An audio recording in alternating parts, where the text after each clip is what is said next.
Ако има Господ, нека врне дошт.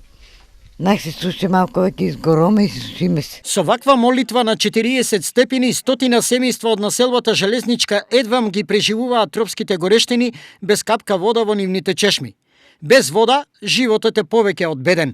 Колку 19 век, 18 век. Со чаша се посипуваме да се истушираме. Пунеме со буриња со кофи. Од каде? Па кога дојде ноќас, стануваме во 2 сато, во 3 да напунеме вода за преко ден да имаме, за лични хигиени. Главен виновник за нив се дивите приклучоци. Повеќето вакви нелегални чешми, според нашите соговорници, а ги има буквално во секој двор во пониските делови од населбата, се пуштаат без мерка.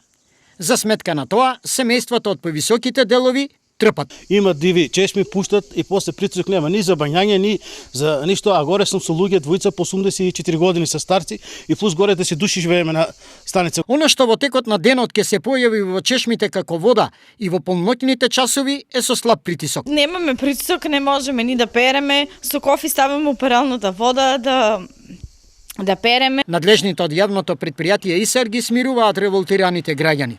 Инспекцијските екипи веднаш излегуваат на терен за евидентирање и затворање на дивите приклучоци, односно чешми. И по овие инспекцијски контроли, еве ги уверувам граѓаните дека кога ќе престанат овие диви приклучоци, тоест наводнување на диво, ќе можат граѓаните да добијат вода за пиење и во оние период каде што се жалат од 5, тоест во целиот дневен период од 7 до 12 часот. Во меѓувреме, уште една потенцијална опасност не им дава мирен сон на граѓаните од Железничка. Пошто нема вода, може и да се запали оваа травата целата и кујките натака се ќе отиде.